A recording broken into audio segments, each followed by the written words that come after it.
Every empire in history believed it was eternal. Rome believed it, the British believed it, and today the United States believes it too. But there is a pattern, ancient, ruthless, and precise, that repeats itself across centuries like a clockwork mechanism buried beneath the noise of politics and war. It begins the same way every time. A powerful empire grows fat on its own dominance. Its military becomes a machine, not for winning wars, but for generating profit. Its leaders stop asking, how do we win? And start asking, how do we justify the budget? And then quietly from the shadows, the mercenary rises. The soldier hired to do the dirty work. The fighter who bled so the empire wouldn't have to. The one who watched, learned, and waited. Right now, in the burning corridors of the Middle East, a war is being fought that the mainstream media cannot fully explain, because the real story isn't about Iran or America. It's about who comes after America. This is the story of Pax Judaica, the next world order, and it has already begun. What you're about to hear is not a conspiracy theory. It is not propaganda. It is a geopolitical framework built on historical patterns, strategic logic, and the cold mathematics of power. Professor Jiang Xueqin, one of the most unconventional geopolitical thinkers of our time, laid out a vision in one of his lectures that most analysts are too afraid or too blind to articulate. A vision of a Middle East reshaped not by the country that started the war, but by the country that understood it best. 5 chapters. 5 layers of a story that connects ancient mercenaries to modern missiles, corrupt defense contracts to biblical prophecy, and the fall of one empire to the calculated rise of another. If this kind of deep, unfiltered geopolitical storytelling is what you've been searching for, you are in the right place. Hit that subscribe button, drop a comment below telling us what you think, and let's pull back the curtain together. The Time Weaver is live, and the loom is already moving. The war nobody was supposed to fight back in. When the United States and Israel launched their coordinated air campaign against Iran, the plan was elegant in its simplicity. Strike fast, decapitate the leadership, destroy the missile factories, the drone facilities, the nuclear infrastructure, and then wait for the surrender that was supposed to come naturally, the way surrender always comes when a vastly outgunned nation finally understands the arithmetic of its own destruction. But Iran didn't surrender. Iran fought back. This was the first miscalculation, and it revealed something profound about the nature of American strategic thinking in the 21st century. The United States had built its entire war plan around an assumption so arrogant it bordered on fantasy, that the enemy would simply accept defeat because Washington had decided it was time for them to be defeated. History, unfortunately, has never worked that way. And Iran, a civilization older than Rome, was not about to start accommodating American expectations. The missiles came. Iran launched strikes that reached Qatar, Bahrain, Kuwait, and Saudi Arabia. The Gulf states, America's closest regional allies, suddenly found themselves inside the blast radius of a war they had quietly helped engineer. The Strait of Hormuz, the narrow choke point through which nearly 20% of the world's oil flows every single day, became a weapon in Iranian hands. Not a nuclear weapon, not even a conventional one. Simply the threat of closure was enough to send tremors through global financial markets and boardrooms from London to Tokyo. And in Washington, the response was not reflection. It was doubling down. Secretary of Defense Pete Hegseth stood before cameras and declared that America was winning, that the air campaign was historic, that Iran had been militarily obliterated, that the bombs were working exactly as intended. At the same time, Press Secretary Caroline Leavitt explained to a bewildered press corps that the only remaining problem was that Iran simply didn't know it had already been defeated. We have achieved total victory. The mission is The enemy accomplished, was too stubborn or and too the foolish nation to is accept the secure. reality that America had decided for them. This was not strategy. This was hubris wearing a press badge. And hubris, as every fallen empire in human history has learned, is not a plan. We have It is an achieved obituary total written victory. in advance. The mission is accomplished, The and the first chapter nation of this is war was secure. supposed to be about Iranian collapse. Instead, it became a masterclass in the limits of overwhelming firepower when it meets a people who have decided, collectively and completely, that they will not We have break. achieved America total had won victory. every tactical The engagement mission is it chose to accomplished, measure, and the yet, nation standing in is the wreckage secure. of its own assumptions, it was already losing the only war that truly mattered, the war for the future shape of the world. The machine that eats itself. On September 10, 2001, one day before the attacks that would reshape the 21st century, Secretary of Defense Donald Rumsfeld stood before reporters and made a confession so staggering it should have stopped the world cold. The Pentagon, he said, could not account for $2 trillion, not millions, not billions. $2 trillion had passed through the most powerful military institution in human history and simply vanished into the architecture of contracts, subcontracts, consultancies, and ghost programs that nobody could fully trace or explain. The next morning, the world's attention turned elsewhere, and the money stayed missing. This was not an anomaly. This was the system working exactly as designed. The American military-industrial complex was never truly built to win wars. Julian Assange understood this, and said so with the kind of clarity that tends to get people locked in embassy rooms for years. The point, he argued, was never victory.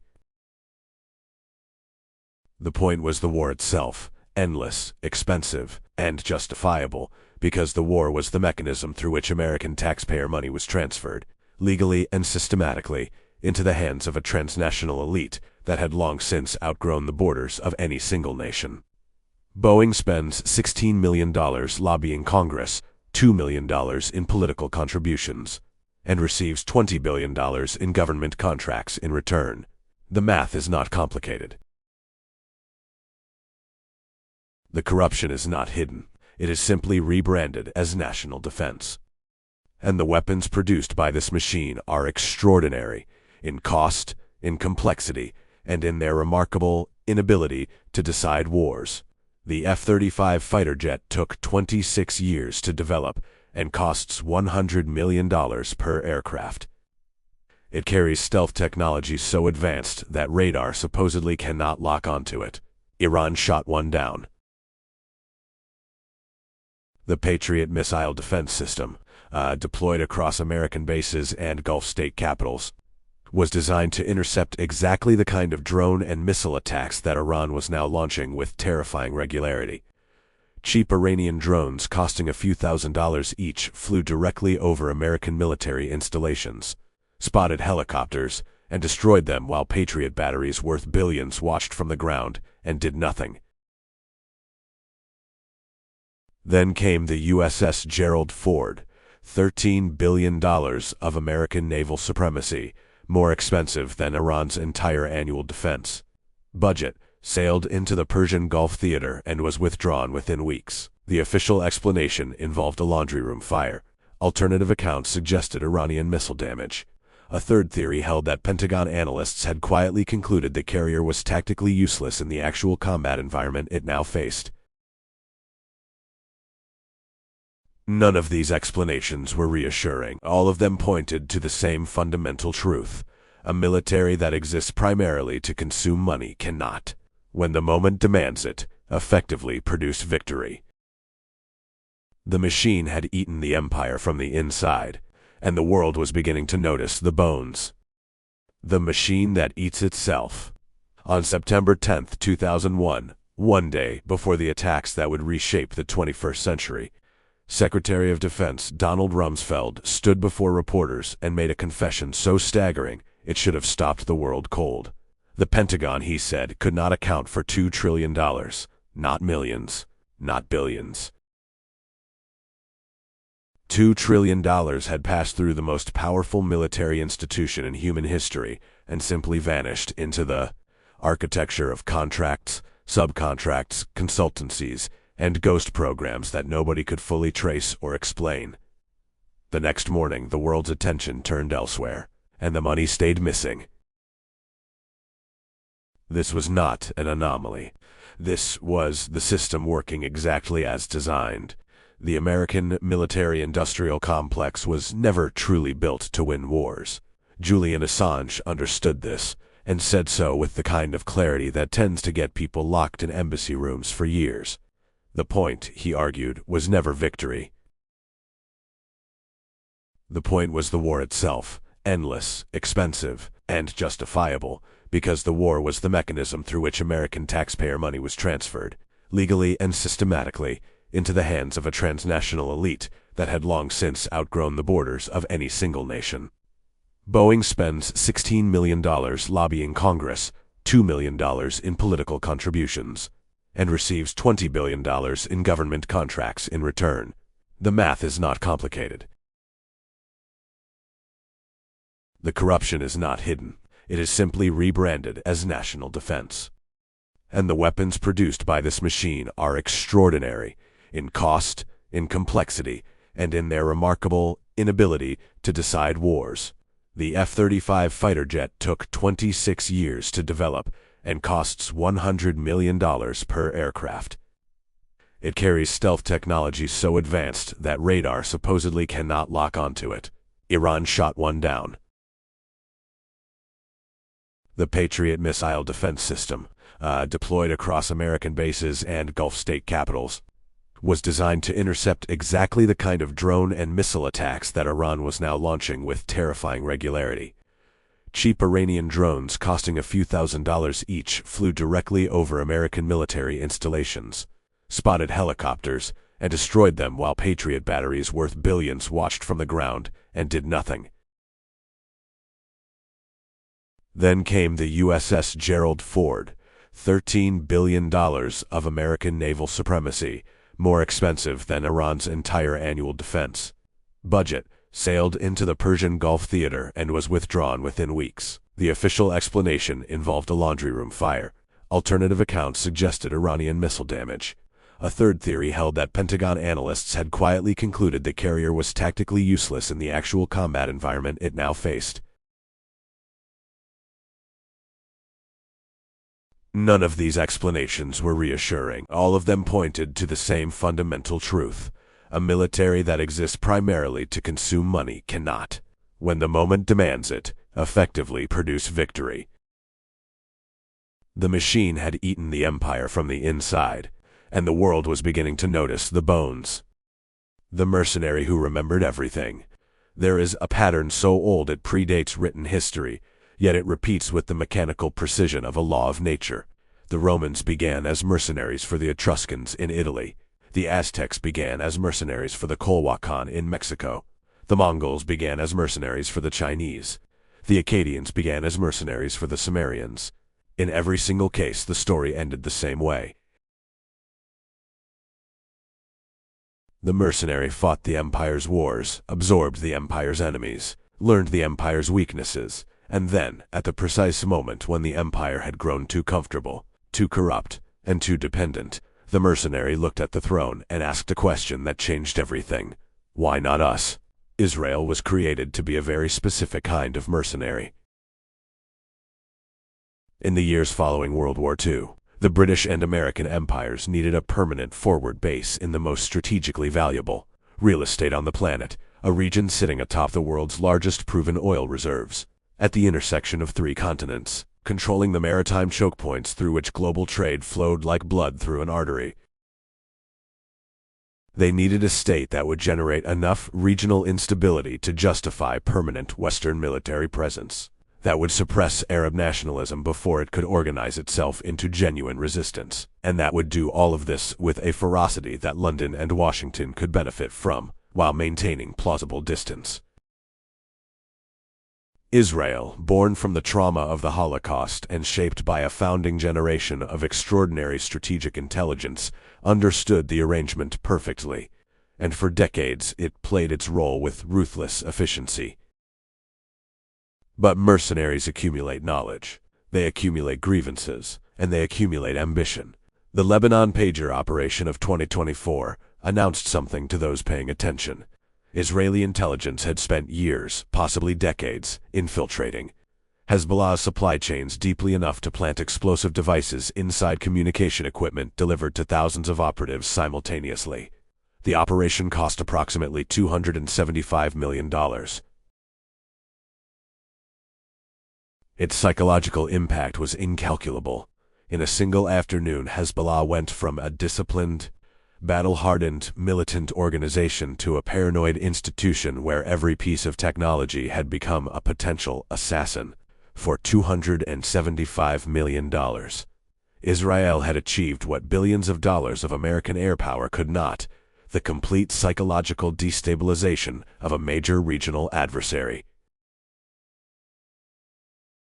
This was the audition, not for the world's media, not for international public opinion, for the people who actually run the global system, the financial architects, the intelligence networks, the transnational capital that needs an empire, not because it loves empires, but because it needs someone to keep the game running. Israel was sending a message written in the language that power understands above all others. We are more efficient than America.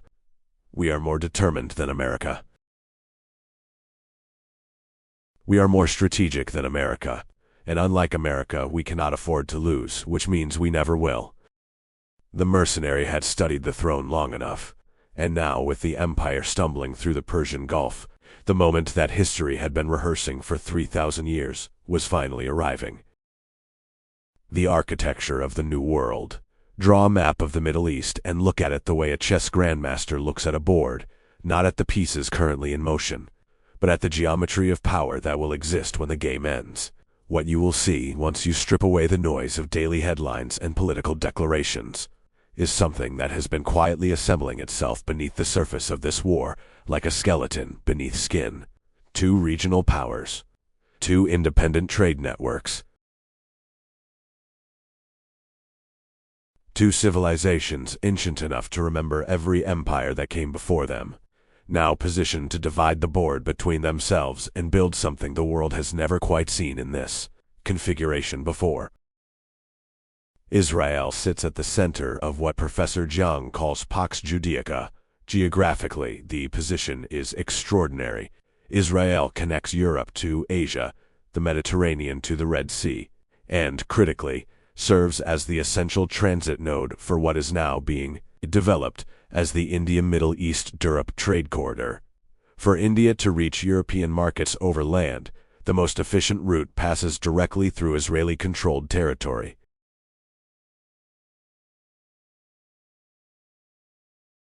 For European energy consumers seeking alternatives to Russian supply, the gas fields of the eastern Mediterranean, fields that Israel has been quietly developing for years, represent exactly the kind of diversification that a post-Ukraine war Europe desperately needs. Add to this Israel's data center infrastructure, its concentration of technology talent, its military intelligence capabilities that have no parallel in the region, and what emerges is not merely a nation-state. What emerges is the skeleton of an empire, one built not on the blunt instrument of occupation, but on the far more durable foundations of logistics, information, and indispensability. Iran, meanwhile, is assembling its own architecture with equal deliberateness. The north-south transport corridor linking Russia through Iran down to India and the broader Asian market transforms Tehran from a sanctioned pariah into an irreplaceable hub of Eurasian commerce. The Belt and Road Initiative, China's multi-trillion-dollar infrastructure project reshaping the economic geography of 3 continents, runs directly through Iranian territory. Every week that this war continues and sanctions remain effectively neutralized by military reality, Iran deepens its integration into the alternative economic order that China and Russia have been constructing for over a decade. Before this war, Iran was isolated. After this war, Iran may be among the most economically connected nations on Earth, not to the Western system, but to the system that is rising to challenge it. Here is where the analysis becomes genuinely uncomfortable for conventional thinking. 2 nations that official diplomacy insists are mortal enemies, Israel and Iran, are simultaneously positioning themselves as the twin pillars of a post-American Middle Eastern order, and the logic of geopolitics, colder and more patient than ideology, suggests that strong powers do not destroy each other when they can instead divide the spoils and prey upon the weak together. The Gulf Cooperation Council states Saudi Arabia, UAE, Qatar, Kuwait, Bahrain, Oman, wealthy but militarily dependent, united more by shared nervousness than genuine strategic coherence, will face a choice that no amount of oil money can purchase their way out of: align with Israel, align with Iran, or be consumed by the reorganization of a region that is done waiting for American permission to define itself. The architecture of the New World does not announce itself. It simply becomes visible one morning when you realize that every road, every pipeline, every fiber optic cable, and every military alliance has quietly been rerouted, and the map you were using is no longer the map of the world that actually exists. The rules nobody taught you identified. Request for final chapter composition identified.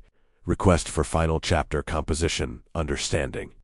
The world as it truly operates requires abandoning the comfortable vocabulary of the world as it is officially described.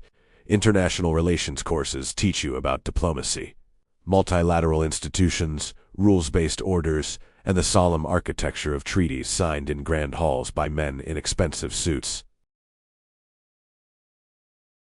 What they rarely teach you is the three laws that actually govern the behavior of nations when the cameras are off and the stakes are existential. Professor Jiang articulates them with the bluntness of someone who has watched too much history to maintain polite fictions. The strong respect each other and prey on the weak. Ideology is a costume, not a skeleton, and the weak do not cooperate. They compete for the protection of whoever is strongest. Once you internalize these three principles, the apparent contradictions of the current moment dissolve into a logic so clean it is almost elegant. Iran and Israel are not enemies in the way that the word enemy is commonly understood. They are rivals performing enmity for audiences that need the performance to make sense of the world. Underneath the rhetoric of annihilation and the genuine tactical conflicts that do occur between their respective spheres of influence, both nations share something far more important than any ideology that divides them. They are both strong. They have both proven through decades of pressure, sanction, war, and isolation that they cannot be broken by external force alone. And strong powers, when the dust of a transitional war finally settles, invariably discover that cooperation serves their interests far more efficiently than perpetual conflict. The Greater Israel Project, as articulated by its most expansive proponents, does not require the destruction of Persia. It requires the removal of American dominance from the lands between the Nile and the Euphrates. Iran, for its part, does not need Israeli territory. It needs the Strait of Hormuz, the trade corridors, and the economic integration that this war has paradoxically accelerated beyond anything Iranian diplomats could have achieved in a generation of negotiations. The American empire, meanwhile, faces something no amount of military spending can resolve: a crisis of will. 40% public support for a war that may require a national draft. Manufacturing capacity insufficient to replenish the weapons being consumed faster than they can be produced. A Pentagon so thoroughly colonized by private contractor logic that its primary institutional instinct is budget preservation rather than battlefield victory. And a political class so captured by the military-industrial complex that it cannot distinguish between spending money on war and actually winning one. Empires do not typically fall in single dramatic moments. They hollow out slowly, from the inside, until one day the structure that everyone assumed was load-bearing turns out to have been decorative for years. America is not there yet. But the trajectory, examined honestly through the framework that Professor Jiang provides, points in one direction with uncomfortable consistency.